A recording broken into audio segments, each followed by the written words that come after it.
Perkenalkan, nama saya Ignatius Fridolin Simarmata. Saya berasal dari Universitas Jambi dan saya berasal dari Fakultas Keguruan Ilmu Pendidikan, Prodi Pendidikan Pancasila dan Kewarganegaraan, NIM A1A3200016.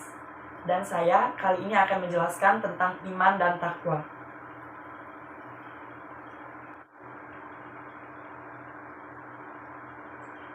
Pada saat ini saya akan menjelaskan apa itu pengertian iman dan takwa. Pengertian iman dan takwa. Iman adalah keyakinan atas keberadaan Tuhan Yang Maha Esa yang ditandai dengan kalbu dan benar-benar percaya dan lidah mengikrarkan bahwa Tuhan tidak akan tertandingi dengan kekuatan apapun juga. Tuhan Maha Kuasa, Tuhan Maha Mendengar, Tuhan Maha Melihat, serta Tuhan Maha Mengetahui.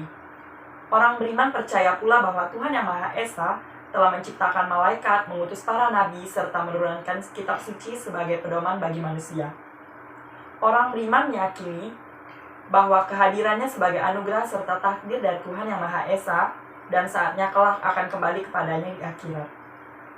Iman kepada Tuhan Yang Maha Esa harus diikuti dengan ketakwaan, ketaatan, kepatuhan, serta kesalehan dalam menjalankan kewajiban kita sebagai umat beragama, yaitu dengan beribadah. Secara terus-menerus mengajarkan perintah dan meninggalkan larangan Tuhan Yang Maha Esa dengan tidak memandang tempat, waktu, keadaan, baik menyangkut hal besar maupun hal yang praktis, dalam keadaan sendiri maupun beramai-ramai.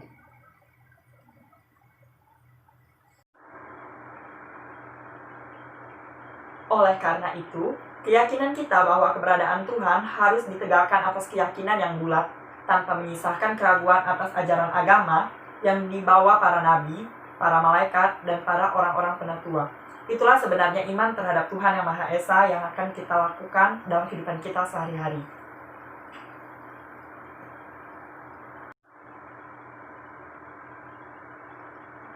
Kemudian saya akan lanjutkan dengan menjelaskan, yaitu menjadikan iman sebagai penuntun perilaku kita dalam kehidupan sehari-hari.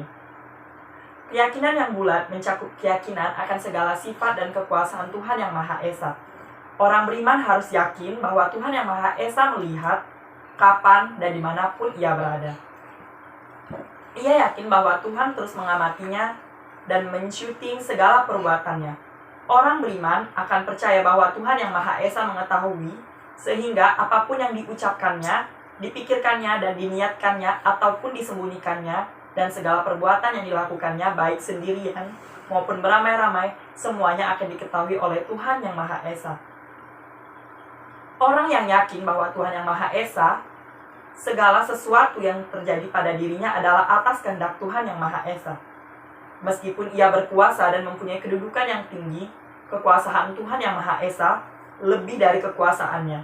Orang yang percaya bahwa Tuhan Yang Maha Esa pencipta, tentulah yakin bahwa ia diciptakan dan kelak ia dan alam ini atau bumi dan jenis binatang lainnya akan hancur dan akan kembali kepadanya. Orang yang percaya bahwa Tuhan Maha Adil tentulah akan meyakini bahwa Tuhan Yang Maha Esa akan membalas perbuatannya sesuai dengan kebaikan atau kesalahannya. Orang yang beriman yakin bahwa Tuhan melihat, mendengar, mengetahui, dan mengawasinya. Orang yang meragukan bagaimana Tuhan Yang Maha Esa mengetahui perbuatannya, berarti ia beranggapan cara Tuhan Yang Maha Esa mengetahui sama seperti ia mengetahui sesuatu. Bila manusia mengukur cara Tuhan Yang Maha Esa mengetahui sesuatu berdasarkan pengalamannya sendiri, tak ubah seperti para lalat ketika mendengar pengalaman Elsie.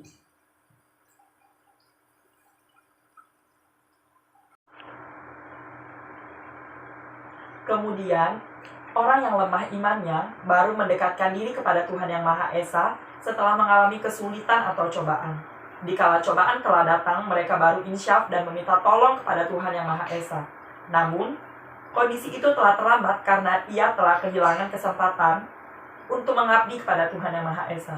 Oleh karena itu, selagi ada kesempatan, ketakwaan kepada Tuhan Yang Maha Esa perlu diwujudkan sebelum datangnya berbagai kesulitan. Pergunakanlah 5 peluang untuk menjadi orang yang bertakwa sebelum datang 5 kesulitan. Kemudian saya akan menjelaskan lagi tentang mengembangkan takwa dalam kehidupan sehari-hari. Iman harus diwujudkan dengan mematuhi perintah dan menghindari larangan Tuhan Yang Maha Esa. Segala perintah dan larangan tersebut mencakup seluruh kehidupan manusia. Artinya, semua aktivitas dan perbuatan manusia dapat dikelompokkan ke dalam jenis aktivitas perbuatan manusia tersebut dalam perbuatan kecil dan perbuatan besar. Semua perintah dan larangan Tuhan Yang Maha Esa memiliki hukum yang bertingkat, yaitu wajib, sunat, mudah, makmur, dan haram.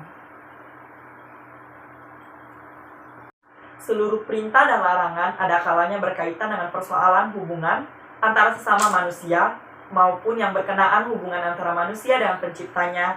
Hubungan antara manusia dengan sang pencipta mewajibkan manusia melakukan ibadah. Sedangkan hubungan antara sesama manusia mencakup perkawinan, zakat, menghormati antara sesama manusia, dan menghormati famili, guru, atau tetangga, bangsa, seagama maupun orang lain yang berlainan agama.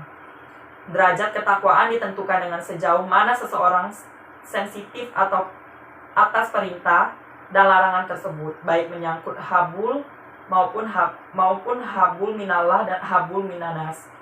Melalui dari itu, perintah atau larangan yang kecil-kecil, apalagi perintah atau larangan yang besar. Untuk meningkatkan ketakwaan, ada dua cara yang harus dilakukan, yaitu membiasakan diri. Kedua, meninggalkan sebanyak mungkin yang makruh agar tidak terhindar dari perbuatan yang haram.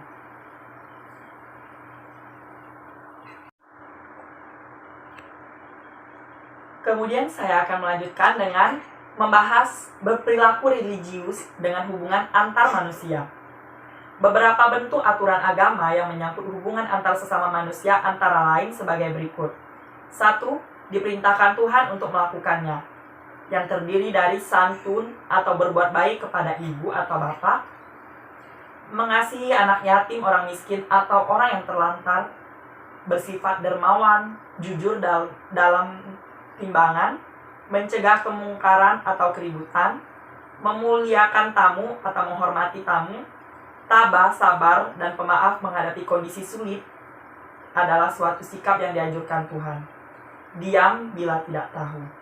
Kemudian 2, hal yang dilarang Tuhan untuk melakukannya, yang terdiri dari sombong atau takabur, menggunakan atau mengambil hak orang lain, memberi keterangan atau sumpah palsu, memperlihatkan aurat atau melihat aurat orang lain, durhaka kepada orang tua, membeberkan aib atau mengunjing dan memfitnah, kemudian dengki, buruk sangka, dan iri hati, dan selanjutnya juga tidak bertegun lebih dari 3 hari.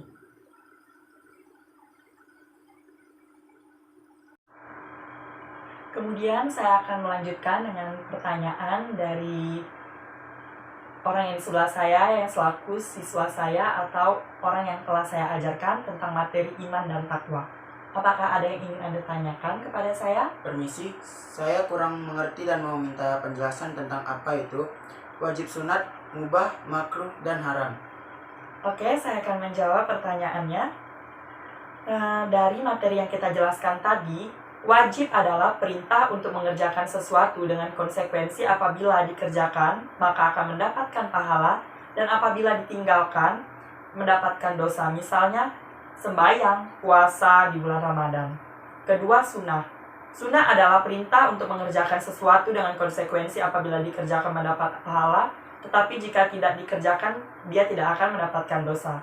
Contohnya, sembahyang di tengah malam, puasa sunnah, atau membaca kitab-kitab suci. Ketiga, mubah.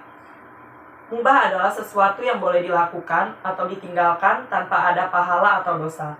Bila dilakukan, tidak diberi pahala, dan bila ditinggalkan, tidak berdosa pula. Seperti minum kopi, berpergian liburan, atau berpakai sepeda, berpakai motor, dan lain-lainnya. Kemudian makruh. Makruh adalah sesuatu yang dianjurkan dengan mendapatkan pahala, bila mana ditinggalkan tetapi tidak diberi dosa kalau melakukannya. Seperti merokok, dan makan makanan yang lainnya yang akan membuat kalian jadi kenyang. Haram adalah perbuatan yang harus dijauhi atau tidak boleh dilakukan dengan ancaman dosa kalau melakukannya dan mendapat pahala bila menjauhinya. Misalnya menghilangkan nyawa seseorang, mencuri, berzina, berjudi, memakai obat-obatan, dan meminum minuman-minuman terlarang. Terima kasih atas partisipasinya Anda telah mengikuti dan mendengarkan apa yang telah saya jelaskan. Saya akhiri dengan salam sejahtera buat kita semua. Terima kasih.